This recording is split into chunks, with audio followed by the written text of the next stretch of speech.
Hi అండి, నమస్తే. Welcome to our channel. ఈరోజు మన వీడియోలో గీ రైస్ ఆలూ కుర్మా సింపుల్గా ఈజీగా ఎలా ప్రిపేర్ చేసుకోవాలో చూద్దాం. అందుకోసం ముందుగా స్టవ్ పైన కుక్కర్ పెట్టుకుని 2 స్పూన్ల నెయ్యి వేసుకుంటున్నాను. అలాగే హాఫ్ టీ స్పూన్ ఆయిల్ వేసుకోండి. తర్వాత గరం మసాలాలు వేసుకుంటున్నానండి. వీటిని ఆయిల్లో కొద్దిగా ఫ్రై చేసుకుందాం. ఒక 2 నిమిషాల పాటు ఫ్రై చేసుకుని ఇందులోనే 8 జీడిపప్పులు వేసుకోండి.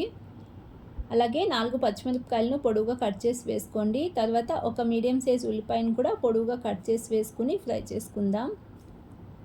ఇవి కొద్దిగా ఫ్రై అయిన తర్వాత ఇందులోనే ఫ్రెష్ అల్లం వెల్లుల్లి పేస్ట్ 1 స్పూన్ వేసుకుంటున్నాను. మరొక నిమిషం పాటు ఫ్రై చేసుకుని ఇక్కడ కొబ్బరి పాలు యూజ్ చేస్తున్నాను. పచ్చి కొబ్బరిని గ్రైండ్ చేసి పాలు తీసి వేసుకుంటున్నాను. ఒక గ్లాసు వాటర్ వేసుకుంటున్నాను.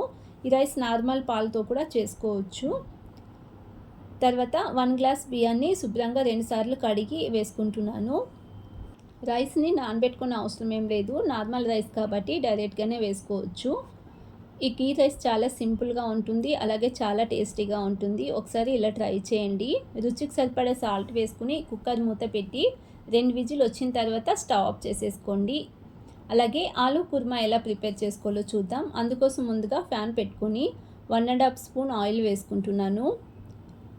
1 ఇంచ్ చెక్క వేసుకుని 2 మీడియం సైజు ఉల్లిపాయలను చిన్నగా కట్ చేసి వేసుకుంటున్నాను.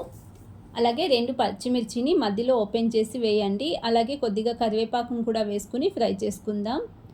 ఉల్లిపాయ కొద్దిగా కలర్ చేంజ్ అయ్యేంత వరకు ఫ్రై చేసుకోండి. 1 టీ స్పూన్ అల్లం వెల్లుల్లి పేస్ట్ని వేసుకుని చిటికెడు పసుపు వేసుకుని ఫ్రై చేసుకుందాం. ఇవి కొద్దిగా ఫ్రై అయిన తర్వాత పచ్చి బఠానీ వేసుకుంటున్నాను. 1/2 కప్పు వరకు. బఠానీ ఫ్రై అయ్యేంత వరకు ఫ్రై చేసుకోండి. ఒక 2-3 నిమిషాల పాటు ఫ్రై చేసుకుంటే సరిపోతుంది. తర్వాత 2 మీడియం సైజు టమాటోస్ని గ్రైండ్ చేసి వేసుకుంటున్నాను. ఈ టమాటో పేస్ట్ బాగా ఫ్రై అయ్యి ఆయిల్ సపరేట్ అయ్యేంత వరకు మిక్స్ చేసుకుంటూ మీడియం ఫ్లేమ్లోనే ఫ్రై చేసుకోండి. ఈ విధంగా ఫ్రై అయ్యి ఆయిల్ సపరేట్ అయిన తర్వాత 2 స్పూన్ల సాంబార్ పౌడర్ వేసుకుంటున్నాను. నేను ఇంట్లో కూరల కోసం చేసుకుంటాం కదా, ఆ సాంబార్ పౌడర్ వేసుకుంటున్నాను. ఈ సాంబార్ పౌడర్ లేదు అంటే 1 టీ స్పూన్ కారం, హాఫ్ టీ స్పూన్ ధనియాల పౌడర్, 1/4 టీ స్పూన్ గరం మసాలాను వేసుకుని మిక్స్ చేసుకుని ఫ్రై చేసుకోండి. ఈ మసాలాను ఒక 2 నిమిషాల పాటు ఫ్రై చేసుకుందాం. తర్వాత గ్రేవీకి సరిపడా వాటర్ వేసుకుంటున్నాను.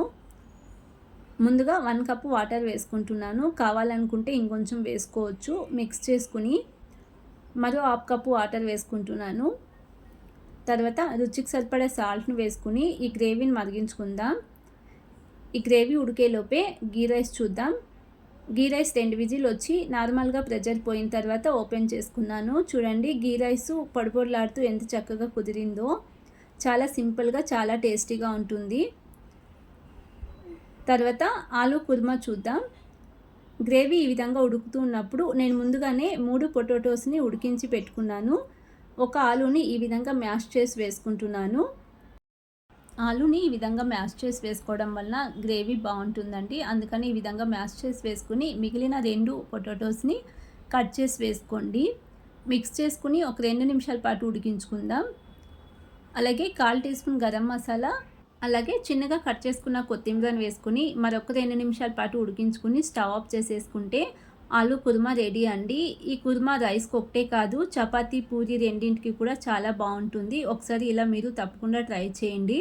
ఇప్పుడు వేడివేడిగా ఒక ప్లేట్లో సర్వ్ చేసుకుంటే గీ రైస్ ఆలూ కుర్మా రెడీ అండి. ఇలా మీరు ఒకసారి తప్పకుండా ట్రై చేయండి. అలాగే ఈ రెసిపీ ఎలా కుదిరిందో తప్పకుండా కామెంట్ సెక్షన్లో తెలియచేయండి. అలాగే రెసిపీ నచ్చినట్లయితే ప్లీజ్ ఛానల్ని సబ్స్క్రైబ్ చేసుకోండి, లైక్ చేయండి, షేర్ చేయండి. ప్లీజ్ లైక్ చేయండి. అలాగే వీడియోని ఎవరైనా ఫస్ట్ టైం చూసినట్లయితే ప్లీజ్ ఛానల్ని సబ్స్క్రైబ్ చేసుకోండి, అలాగే షేర్ చేయండి.